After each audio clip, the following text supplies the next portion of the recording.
কথা আসতে বলেন কেন?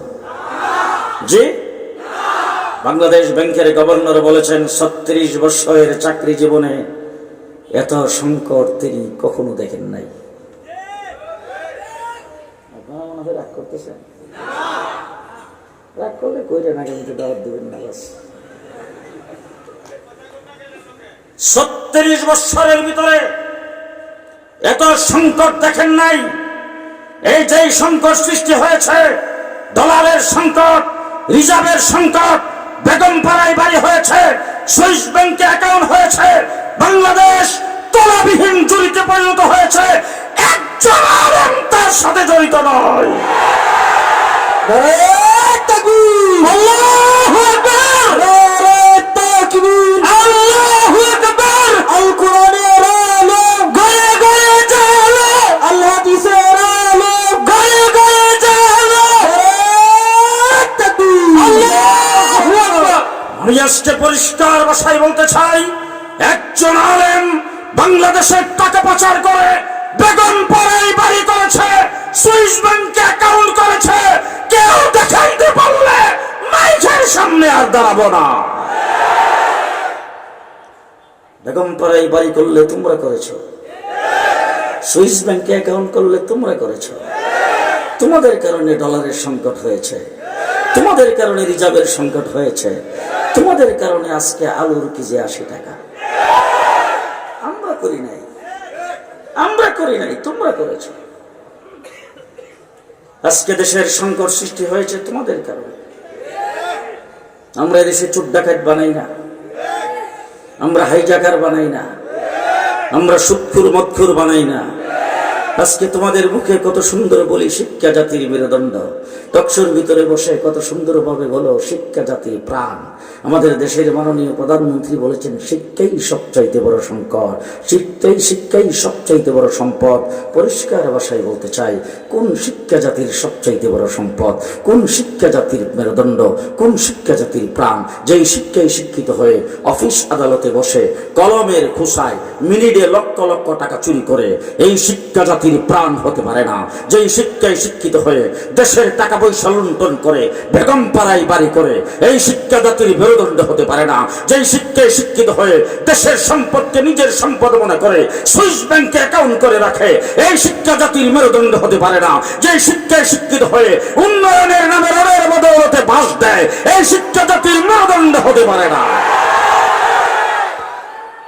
শিক্ষা জাতির মেরুদণ্ড, কোন শিক্ষা জাতির মেরুদণ্ড?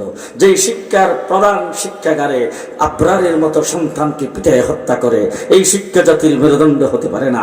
যেই শিক্ষায় শিক্ষিত হয়ে বেডরুমের ভিতরে মা বাবাকে জবাই করে হত্যা করে, এই শিক্ষা জাতির মেরুদণ্ড হতে পারে না। যেই শিক্ষায় শিক্ষিত হয়ে মা বাবাকে বৃদ্ধাশ্রমে থাকতে দেয়, এই শিক্ষা জাতির মেরুদণ্ড হতে পারে না।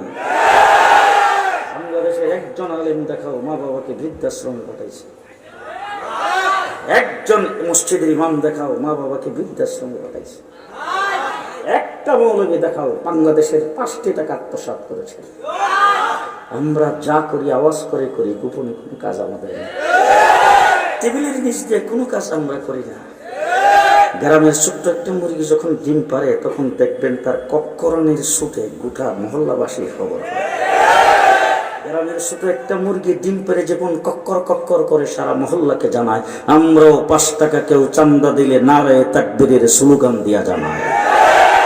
আমরা মানুষের কাছ থেকে প্রকাশ্যে আদায় করি, প্রকাশ্যে। আজ পর্যন্ত আপনাদের হোসেনপুর সহ গোটা বাংলাদেশ নয়, গোটা পৃথিবী চ্যালেঞ্জ করে বলতে চাই, কোন স্কুল কলেজ ইউনিভার্সিটির বাৎসরিক মাহফিল, জি আপনাদের হোসেনপুর কলেজ বোধ হয় বছরে 2 বার করে, এই ধরনের কোনো মানুষ জমায়েত করে কোনো মাহফিল কোনোদিন করেছেন? যে মানুষকে ভালো পথে ডাকার কোনো ব্যবস্থা কোনোদিন করেছেন? সৎ পথে আহ্বানের কোনো ব্যবস্থা কোনোদিন করেছেন? হ্যাঁ, একমাত্র ইসলামী সম্মেলন, ওয়াজ মাহফিল, বাৎসরিক মাহফিল মাদ্রাসা সমূহের উলামায়ে কেরামই করে থাকেন। আমরা মানুষের কাছ থেকে প্রকাশ্যে নেই, আবার বাৎসরিক মাহফিল করে হাজার হাজার মানুষের সামনে প্রকাশ্যে হিসাব পেশ করি। কওমি মাদ্রাসা জনগণের কাছ থেকে নেই, জনগণের কাছে হিসাব পেশ করি। সেই ইতিহাস পৃথিবীর কেউ দেখাইতে পারবে না। এরপরে কেন আমাদের 160 জনের লিস্টি করো? কেন 116 জনের লিস্টি করো? কেন দুদুকে আমাদের নামে বিচার দাও? কেন আমাদের প্রতি এত অমানবিক আচরণ? কি কারণ? নরম পাইছ? আমরা এই দেশের বাদেন না? আমরা মামুর বাড়িতে থাকি? আমরা কি ঘর জামাই? আমরা ঘর জামাই না, আমরা বন্যার পানিতে ভেসে আসিনি। পরিষ্কার কওমি মাদ্রাসার ছাত্র শিক্ষক সকলকে বলে যাচ্ছি, এদেশের স্বাধীনতার জন্য রক্ত আমরা দিয়েছি, স্বাধীনতা দেশ থেকে চিনে আমরা এনেছি, ব্রিটিশের বিরুদ্ধে আন্দোলন আমরা করেছি, তোমাদের খবর ছিল না। দেশ স্বাধীনতার মূলে আমরা। আজকে আমরা যেটা পড়াই সেটা তোমরা পড়াও না। তোমাদের শিক্ষা মানুষের তৈরি। তোমাকে যদি জিজ্ঞেস করি, বিশাল বিশাল বড় শিক্ষিত, ডক্টরেট, কয়েকটা বিষয়ে তিনি ডক্টরেট করেছেন, যদি জিজ্ঞেস করি BCS পাঠ করেছো, তোমার শিক্ষা কোথার থেকে আসছে, তুমি চিন্তা ভাবনা করে বলবা বাংলা একাডেমি থেকে আসছে, তুমি বলবা বিশ্ববিদ্যালয় বোর্ডের থেকে আসছে, তুমি বলবা ঢাকা ইউনিভার্সিটি থেকে আসছে, তুমি বলবা শিক্ষা সিলেবাস প্রণয়নের জন্য বোর্ড গঠন করা হয়েছে, সেই বোর্ডের থেকে আসছে। আরে তোমার বোর্ড তো শিক্ষা সিলেবাস প্রণয়ন করে মানুষকে বানর বানিয়ে দিয়েছে। তোমার বুট তো শিক্ষা সিলেবাস প্রণয়ন করে মানুষকে বানর বানিয়ে দিয়েছেন। তোমার বুট তো শিক্ষা সিলেবাসের মধ্যে লিখে দিয়েছেন, হাড্ডি মাটিম টিম, তারা মাঠে পারে ডিম, তাদের খাড়া দুটো শিং। আমি জিজ্ঞেস করতে চাই, জিডার সিংগুড়ি দেখি ডিম পারে? কথা আসতে কমবে। আর জিডার ডিম পারি না কোনোদিন সিং উঠে, তাহলে কথাটা খুব সত্যতা মিথ্যা? জি, এই মিথ্যা শিক্ষা কোনোদিন জাতির মেরুদণ্ড হতে পারে না। আরে যেই শিক্ষায় মানুষকে, আদম সন্তানকে বানরের সন্তান বানায়, এই শিক্ষা কোনোদিন জাতির মেরুদণ্ড হতে পারে না। ঠিক, আমরা কি বানরের সন্তান? আমরা আদম সন্তান, আমরা জান্নাতি বাবার সন্তান। যারা বানরের সন্তান তারা মানুষের সাথে বসবাস করার যোগ্য নয়, তারা চিরখানায় খাসার ভিতরে থাকবে। আমরা তোমাদের মতোই নিজেদের বানানো সিলেবাসে পড়াই না। আমাদের শিক্ষা, যদি একজন আলেমকে জিজ্ঞেস করো, আপনি তো বড় আলেম হয়েছেন, আপনি তো বড় ওয়াজ করেন, আপনি কোরআন হাদিস বর্ণনা করেন, আপনার শিক্ষাটা কোথার থেকে শুরু হয়েছে? আমি পরিষ্কার বলবো, হেরা গুহার থেকে আসছে। আমার শিক্ষা ইউনিভার্সিটি থেকে তৈরি হয় নাই, বাংলা একাডেমির থেকে আসে নাই। আমার শিক্ষা হেরা গুহার থেকে শুরু হয়েছে। মুহাম্মদুর রাসূলুল্লাহ সাল্লাল্লাহু আলাইহি ওয়াসাল্লাম হেরা গুহার ভিতরে বসে আছেন ধ্যানমগ্ন অবস্থায়। জিবরাইল আমিন এসে সর্বপ্রথম শব্দ বলছেন, ইকরা, পড়ুন। রাসূল বলছেন, মা নবী কারি কিন, আমি তো পড়া জানি না। জিবরাইল আমিন হুজুরকে চাপ দিয়ে ধরছেন, ধরে বলছেন, ইকরা, পড়ুন। তার কারণ হলো আপনি বিশ্বজগতের শিক্ষক, পড়াই আপনার কাজ। আপনি যেই শিক্ষায় শিক্ষা দিবেন মানুষকে, আপনি যেই শিক্ষায় মানুষকে শিক্ষিত করবেন, এই শিক্ষা কোনোদিন রডের বদৌলতে বাস দেবে না। আপনি যেই শিক্ষায় শিক্ষিত করবেন, যেই মন্ত্র মানুষের ভিতরে ঢুকাবেন, এই শিক্ষায় যারা শিক্ষিত হবে তারা কোনোদিন নিজের রাষ্ট্রের সম্পদকে নিজের সম্পদ মনে করবে না, তারা কোনোদিন আত্মসাৎ করবে না, তারা কোনোদিন কলমের খোসাই চুরি করবে না, তারা কোনোদিন নিজের দেশের সম্পদকে লুণ্ঠন করে বেগম পাড়ায় বাড়ি করবে না। মুহাম্মদুর রাসূলুল্লাহ সাল্লাল্লাহু আলাইহি ওয়াসাল্লাম হেরা গুহার থেকে বের হয়ে আসছেন। আয়েশা তারপরে সর্বপ্রথম মাদ্রাসা কায়েম করেছেন, দারে আরকাম। সেই মাদ্রাসার সর্বপ্রথম ছাত্র আবু বকর সিদ্দিক। কে? আবু বকর সিদ্দিক। রাষ্ট্র তো জীবনও চালায়নি। যে মুহাম্মদুর রাসূলুল্লাহ সাল্লাল্লাহু আলাইহি ওয়াসাল্লাম ইন্তেকালের পরে মুসলিম জাতির আমিরুল মুমিনিন, খলিফাতুল মুসলিমিন হয়েছেন হযরতে আবু বকর সিদ্দিক। দারে আরকামের সর্বপ্রথম ছাত্র, কেমন ছাত্র আল্লাহর নবী করেছেন আবু বকর সিদ্দিক, আমিরুল মুমিনিন, খলিফাতুল মুসলিমিন। রাষ্ট্রের এরিয়া কিশোরগঞ্জ জেলার সমান। হোসেনপুর উপজেলা 9.5 লক্ষ বর্গ মাইল। এই সুবহানাল্লাহ কালকে সকালে নাস্তা করে 9.5 লক্ষ বর্গ মাইলের রাষ্ট্রপ্রধান আমিরুল মুমিনিন, খলিফাতুল মুসলিমিন। এই রাষ্ট্রের প্রধান বিচারপতি হযরত ওমর ইবনুল খাত্তাব। 1 বছর পর্যন্ত বিচারপতির আসরে বসা, বিচারপতির দায়িত্ব পালন করার পরে 1 বছর পরে গেছে আমিরুল মুমিনিন, খলিফাতুল মুসলিমিন আবু বকর সিদ্দিকের সঙ্গে আনুষ্ঠানিক সাক্ষাৎ করতে যায় বলতেছেন, আমিরুল মুমিনিন, খলিফাতুল মুসলিমিন, আমি একটা প্রস্তাব দিয়ে এসেছি। বলে, ভাই উমর, কি প্রস্তাব নিয়ে আসছো? বলে, বিচারপতির পদ থেকে ইস্তেফা দিতে চাই। আমিরুল মুমিনিন খলিফাতুল মুসলিমিন আবু বকর সিদ্দিক বলেছেন, ভাই উমর, বিচারপতির পদ থেকে কেন ইস্তফা দিতে আসছো? আমি কি তোমার সাথে কোনো খারাপ ব্যবহার করেছি? আমার আচরণে কি তুমি কোনো দুঃখ পেয়েছো? নাকি আমি রাষ্ট্র কোনো দিক দিয়ে খারাপ চালাচ্ছি যেটার কারণে তোমার মেজাজ খারাপ হয়েছে? অথবা বাদী বিবাদী তোমাকে কোনো কষ্ট দিয়েছেন? হযরত উমর ইবনুল খাত্তাব আমিরুল মুমিনিন তার কিছুই না। বলে তাইলে ইস্তফা দিতে আসলা কেন? বলে ইস্তফা দিতে আসছি এই জন্যে, 1 বছর পর্যন্ত বিচারপতির আসনে বসা আছি, 1 বছরের ভিতরে একটা মামলাও আমার কাছে আসেনি। আল্লাহু আকবার, আস্তে আস্তে আস্তে। 1 বছরের ভিতরে আমার কাছে একটা মামলাও আসে নাই। হযরত আমিরুল মুমিনিন খলিফাতুল মুসলিমিন আবু বকর সিদ্দিক আশ্চর্য হয়ে জিজ্ঞেস করতেছেন, ও ভাই ওমর, তোমার কাছে মামলা আসে নাই কেন? আমি রাষ্ট্র খারাপ চালাচ্ছি, আমার রাষ্ট্রের ভিতরে বিচার প্রার্থী হলে উচিত বিচার পাবে না, ইনসাফের বিচার পাবে না, এটাই কি কথা? নাকি কোনো মানুষ তোমাকে কোনো খারাপ মনে করেছেন যে তোমার মেজাজ গরম, তোমার কাছে বিচার প্রার্থী হলে ইনসাফের বিচার পাবে না? হযরত উমর ইবনুল খাত্তাব বলেন, না আমিরুল মুমিনিন, আমি যেটা বুঝতে পেরেছি সেটা হলো আল্লাহ দেওয়া বিধান, রাসূলের দেওয়া তরিকা মোতাবেক রাষ্ট্র পরিচালনা করছেন বলে আপনার রাষ্ট্রের ভিতরে কোথাও কোনো দুর্নীতি নাই। শিক্ষা জাতির মেরুদণ্ড, দারে আরকামের ছাত্র, সর্বপ্রথম ছাত্র হযরত আবু বকর সিদ্দিক। রাসূল হিজরত করে মদিনায় গেছেন, সেখানে যায় রাসূল মাদ্রাসা কায়েম করেছেন। আসহাবে সুফা, ১৬ লক্ষ সাহাবী ছাত্র, ১৬ লক্ষ সাহাবী ছাত্র। মুহাম্মদুর রাসূলুল্লাহ সাল্লাল্লাহু আলাইহি ওয়াসাল্লাম বলেছেন, ইন্নামা বুইসতু মুআল্লিমা, আমি বিশ্ব জগতের শিক্ষক হিসেবে পৃথিবীতে আগমন করেছি। বিশ্বজগতের শিক্ষক মুহাম্মদুর রাসূলুল্লাহ সাল্লাল্লাহু আলাইহি ওয়াসাল্লাম। এবার রাসূলকে জিজ্ঞেস করেন, ও আল্লাহর হাবিব, আপনি যে শিক্ষক হয়েছেন বিশ্বজগতের, শিক্ষক হইতে হলে কোথাও থেকে পাস করা লাগে, শিক্ষক হইতে হলে কোথাও লেখাপড়া করা লাগে, শিক্ষক হইতে হলে কোন উস্তাদের কাছে শিক্ষাগত যোগ্যতা অর্জন করা লাগে। আপনি তো কোনো স্কুল কলেজে কোনোদিন যাইতে দেখলাম না, তাইলে আপনি শিক্ষক কিভাবে হইলেন? কোথায় থেকে শিখলেন? কে আপনাকে শিখাইলো? আপনি শিক্ষক হওয়ার যোগ্যতা কোথায় থেকে হাসিল করলেন? রাসূল সাল্লাল্লাহু আলাইহি ওয়াসাল্লাম বলে সুন্দর বলেছেন, আল্লামানি রব্বি, আল্লামানি রব্বি, স্বয়ং রব আমাকে শিখিয়েছেন। কে শিখিয়েছেন? কে শিখিয়েছেন? স্বয়ং আল্লাহ আমাকে শিখিয়েছেন। এখন রাসূলকে আমি কথা সংক্ষেপ করতেছি, আমার হাতে সময় খুব কম। আজকে আমার আসরের পরে বয়ানের কথা ছিল তারাইলে, আমি 12টার সময় রওনা হইয়া 8টায় যেয়ে পড়ছি তারাইলে। ডিজিটাল বাংলাদেশের ডিজিটাল যানজট, আর যানজটটা কি জন্য হয়েছে এটা আমি আপনাদের সামনে কইতাম না, আমি সব দিকে গেছি রাস্তায়। নবনুষণ বাণিজ্য যেভাবে চলছে,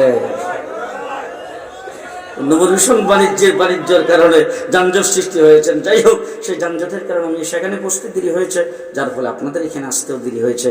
আমার সামনে আরো প্রোগ্রাম আছে, যেহেতু আমি কিশোরগঞ্জ এলাকায় ঢুকছি, প্রোগ্রামগুলিতে না গেলে ওনারা কিন্তু নারাজ হবেন এবং আমাকে যা খুশি তাই বলবেন, এই জন্য অন্য প্রোগ্রামে যাইতে হবে, সময় আমার হাতে খুব কম।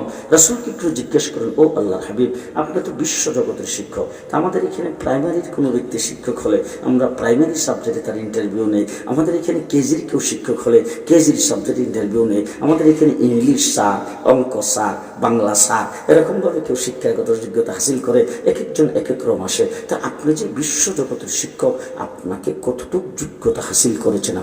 আপনাকে কতটুকু শিক্ষা আল্লাহ পাক দিয়েছেন? আমার রাসূল সাল্লাল্লাহু আলাইহি ওয়াসাল্লাম বলেছেন, উতীতু উলুমাল আউয়ালিন ওয়াল আখিরিন। আমার রাসূল বলেছেন, উতীতু উলুমাল আউয়ালিন ওয়াল আখিরিন, আউয়াল এবং আখিরের সমস্ত ইলম আল্লাহ পাক আমাকে শিক্ষা দিয়েছেন। বুজুর্গানে দিন বলছেন, হযরতে আদম থেকে শুরু করে ঈসা পর্যন্ত যত নবী পৃথিবীতে আগমন করেছেন, সমস্ত নবীকে আল্লাহ পাক যত ইলম দিয়েছিলেন, 100 সহিফার মধ্যে যত ইলম আছে, তাওরীত জবুর ইনজিলে যত ইলম আছে, সমস্ত ইলম একত্রিত করে আল্লাহর হাবিবের সিনার ভিতরে আল্লাহ ঢুকায় দিয়েছেন। এখন রাসূল সাল্লাল্লাহু আলাইহি ওয়াসাল্লামকে জিজ্ঞেস করেন, ও আল্লাহর হাবিব, আপনি যে শিক্ষক হিসেবে পৃথিবীতে আগমন করেছেন, আপনি কোন সিলেবাস নিয়ে আসছেন?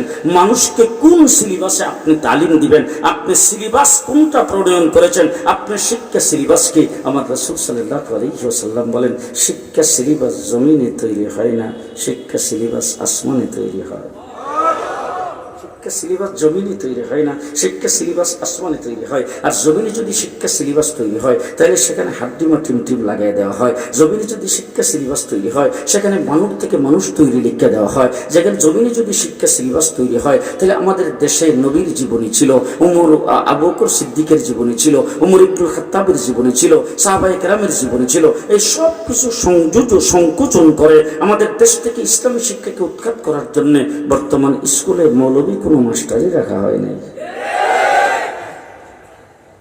ধর্মীয় শিক্ষা আছে, মৌলবী মাস্টার নাই, আবার পরীক্ষাও হয় না। রাসূলুল্লাহ সাল্লাল্লাহু আলাইহি ওয়াসাল্লাম বলেন, শিক্ষা সিলেবাস জমিনে তৈরি হয় না, এটা আসমানে তৈরি হয়। আমাকে যেই আল্লাহ পাক শিক্ষক হিসেবে দুনিয়াতে প্রেরণ করেছেন সেই আল্লাহই আমাকে সিলেবাস দিয়ে পাঠাইছেন। হযরত ইব্রাহিম আলাইহিস সালামের নাম শুনছেন? হ্যাঁ, ইব্রাহিম আলাইহিস সালামের নাম খলিলুল্লাহ। কি নাম? খলিলুল্লাহ। ছেলেকে জবাই করতে নিছে, ছেলে জবাই হয় নাই, আল্লাহ পাক জান্নাতি দুম্বা জবাই করে নাম দেয়া দিছেন হযরত ইব্রাহিম আলাইহিস সালামের ছেলে বলে ইসমাইলের নাম জবিহুল্লাহ। ইব্রাহিম খলিলুল্লাহ, ইসমাইল জবিহুল্লাহ। আল্লাহ রাব্বুল আলামিন ডাক দেখে, ইব্রাহিম এবার পরীক্ষা যা তোমার কাছ থেকে নেওয়া দরকার ছিল সব তো নিয়ে ফেলছি, ভাইবাটা বাকি আছে। বলে ভাইবা কি জিনিস? বলে ঘর বানাও। হযরত ইব্রাহিম আলাইহিস সালাম রাজমিস্ত্রি খলিলুল্লাহ, আর ইসমাইল আলাইহিস সালাম জবিহুল্লাহ, তিনি হলেন যুগালী।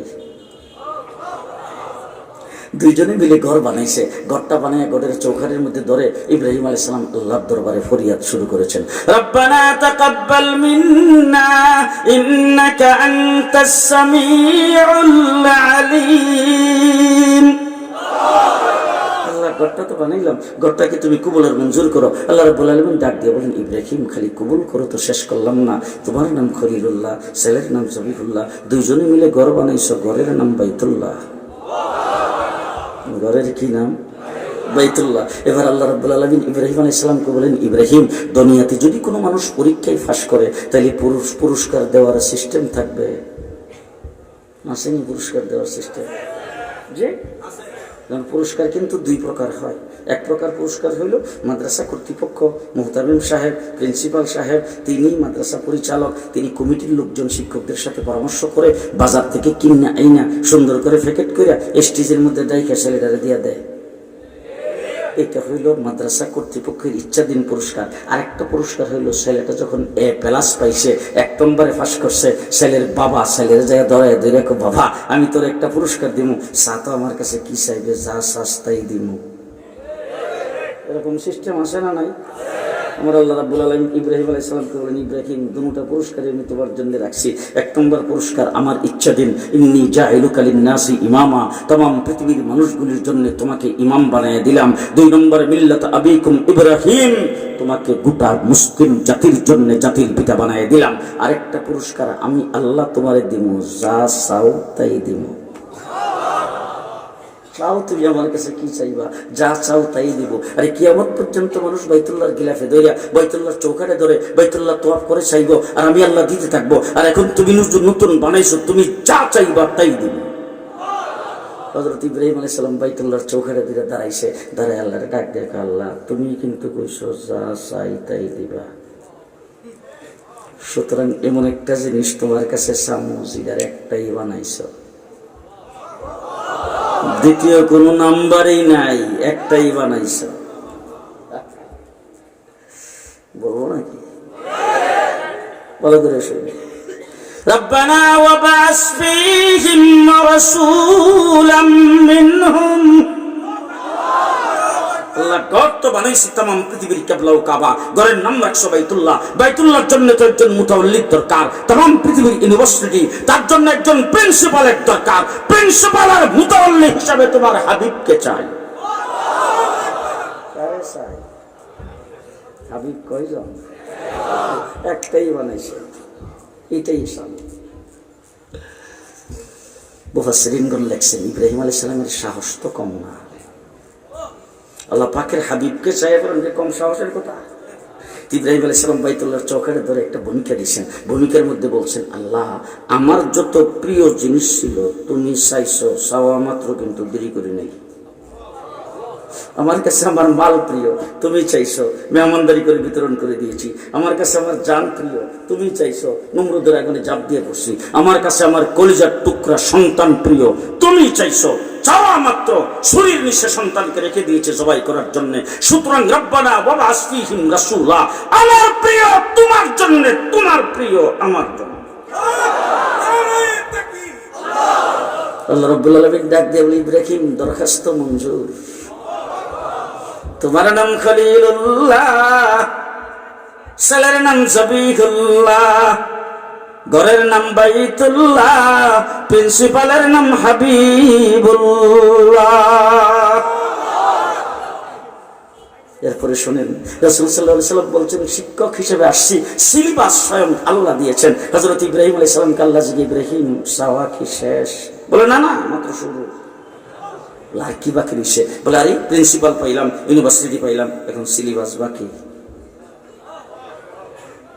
ওয়াজ বাড়িতে নিয়ে যাবেন তো?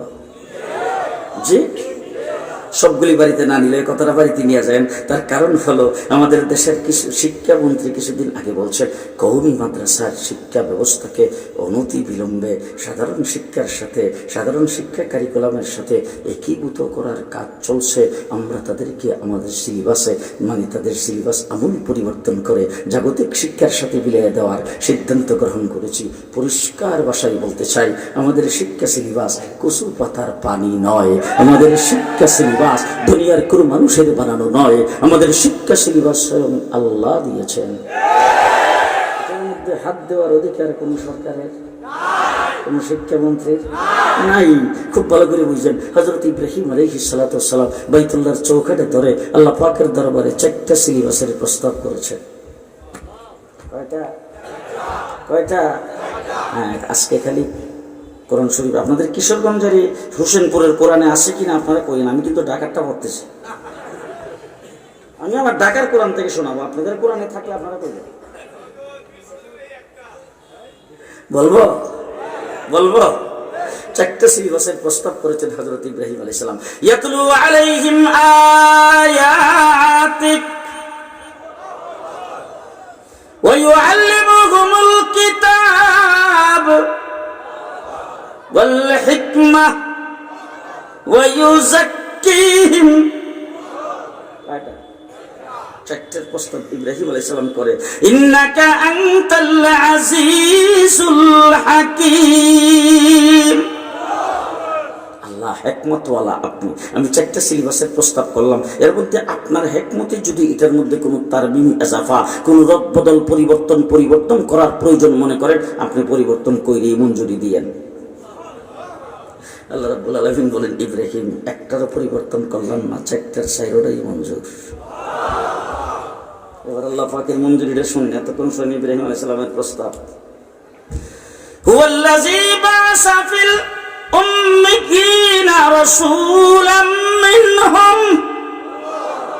ইয়াতলু আলাইহিম আয়াতিহি ওয়া ইউযাক্কিহিম ওয়া ইউআল্লিমুহুমুল কিতাব ওয়াল হিকমাহ।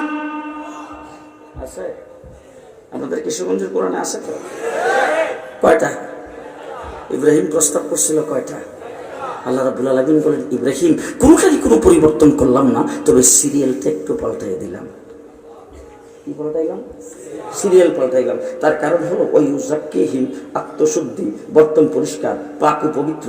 তুমি 4র্থ নম্বর বলছিলা, আমি আল্লাহ পাক এটাকে ইয়াতলু আলাইহিম আয়াতি, কোরআনে কারীমের তেলাওয়াতের পরে 2 নম্বরে ওই ইউযাক্কিহিম এনে পাক ও পবিত্রতা, বর্তন পরিষ্কার 2 নম্বর এনে ওই ইউআল্লিমুহুমুল কিতাব ওয়াল হিকমাহ দুধ, এটাকে 3 নম্বর আর 4র্থ নম্বরে দিয়ে দিলাম। তার কারণ হলো, নূরানি মক্তবে নাজারা কমপ্লিট হওয়ার সাথে সাথে আত্মশুদ্ধি হবে।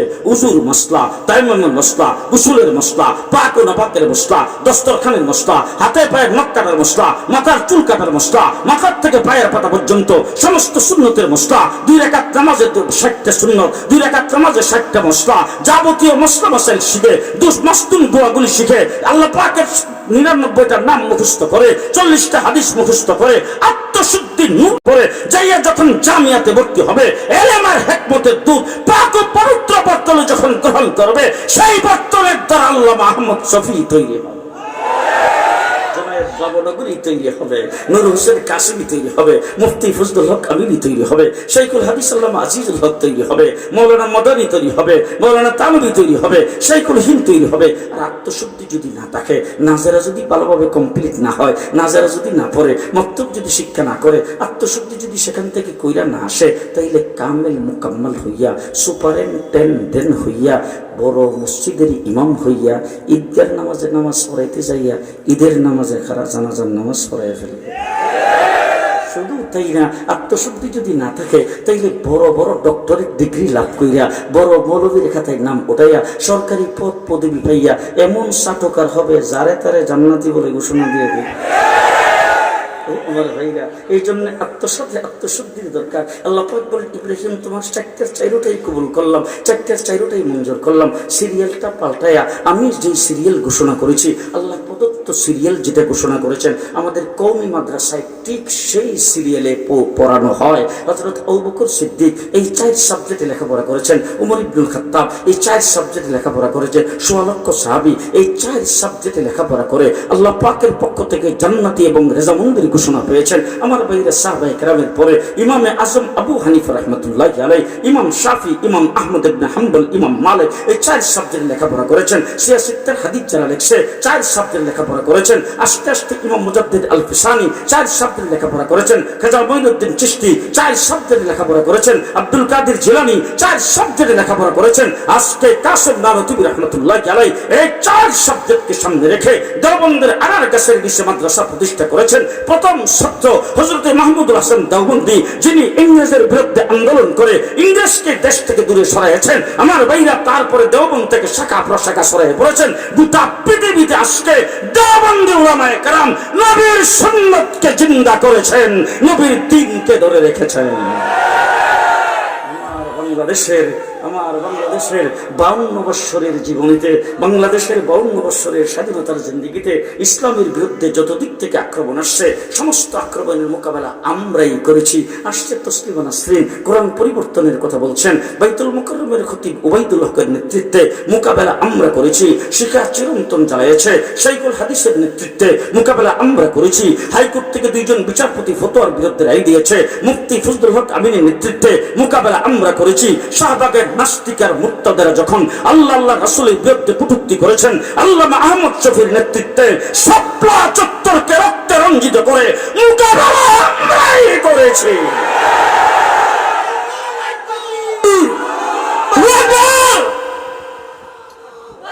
মুসলমান, শেষ কথা আপনাদের সামনে বলে গেলাম, বাংলাদেশের স্বাধীনতা যদি থাকে তাহলে ইসলাম থাকবে। কথা ভালো করে বুঝবেন, স্বাধীনতা থাকলে ইসলাম থাকবে, ইসলাম যদি থাকে তাহলে স্বাধীনতা থাকবে। কথা দিয়ে আসতে কর, ইসলাম থাকলে স্বাধীনতা থাকবে, স্বাধীনতা থাকলে ইসলাম থাকবে। তাই স্বাধীনতা আর ইসলাম অতঃপ্রতভাবে জড়িত। সুতরাং বাংলাদেশকে আমরা ইসলাম জীবন রাখতে চাই, বাংলাদেশের স্বাধীনতাও রাখতে চাই। আজকে যদি রাজনৈতিক দলগুলির মারামারির কারণে যেইভাবে সংকটের সৃষ্টি হয়েছে, এই সংকটের সৃষ্টি হওয়ার কারণে যদি দেশে বিদেশিদের আনাগোনা যদি চলতে পারে, যাদেরকে এই দেশ থেকে লাঠি ডান্ডা দিয়ে তাড়িয়েছি, তারা যদি আবার এই দেশে দখলদারিত্ব কায়েম করতে চায়, যদি এই দেশের স্বাধীনতার সার্বভৌমত্ব যদি নস্যাৎ হতে দেখে, এই দেশের উলামায়ে কেরাম যা কিছু আছে তাই নিয়ে মাঠে নামতে বাধ্য হবে।